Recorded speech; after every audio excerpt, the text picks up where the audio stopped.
A man was wandering through the neighborhood, the pony in tow, looking for an opportunity to take a sweet photo and increase the possibility this sweet photo would translate into additional income. My parents bit.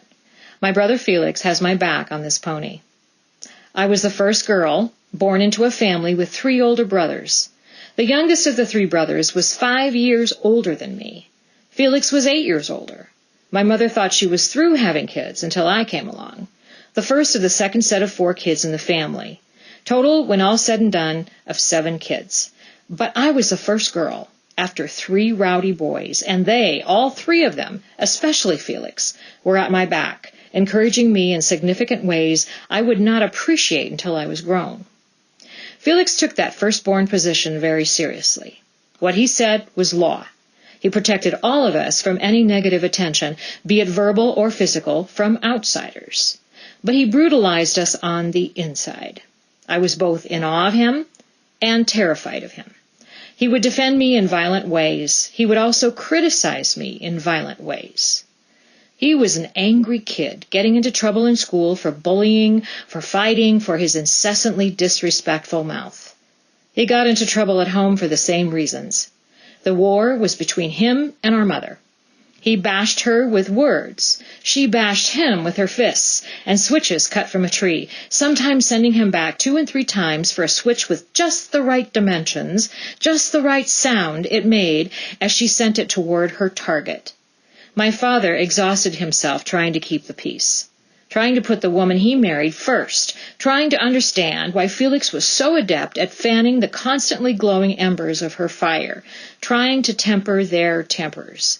He gave up when he signed the papers for Felix to join the Navy at 17, his only way to protect his son while loving his wife, his only way to achieve peace in the turbulent household. Felix married, had 4 children of his own. He abandoned that family and moved to California, where he established a new love relationship as well as a relationship with her family. While in California, he decided to take a deep dive inside to try to figure out why he was such an angry person, why his psychology was constantly affecting his physiology. His therapist suggested he write a letter, saying all the things he wanted to say to our mother. The therapist never suggested he send it to her. In fact, she warned against it, but he did. The letter included information about me, shared in confidence with my brother, about my mother's father. My mother's words to me, through a sister, after she received the letter: "Tell her to never darken my door again." I was disowned, abandoned, for being truthful, for sharing information in confidence with someone I trusted. He apologized, and I forgave him. I was at his back. My father died, then my mother, and it was revealed by her sister that Felix was not my father's son. He was a product of my mother's first marriage, to a man who ended up in prison for robbery and assault. This was new information, revealing much about our mother. She carried so much shame and anger and secrecy, a burden she could have shared with all of us, who would have rejoiced at the opportunity to see her as a human, instead of the mother on the pedestal she always needed to be. My father married my mother when Felix was an infant, adopted Felix, and never treated him any differently than he treated his flesh and blood children. Because I was familiar with the pain of abandonment, I made a commitment to love my brother no matter what. He was family. We had each other's backs. He had every opportunity, many times throughout the years, to be other than he was, a person humbled and sorry for mistreatment of people he loved and humanity in general. And I thought he was in the process of becoming that person. I saw glimpses of that person. However, I realized quickly those precious glimpses of a contrite brother were fleeting.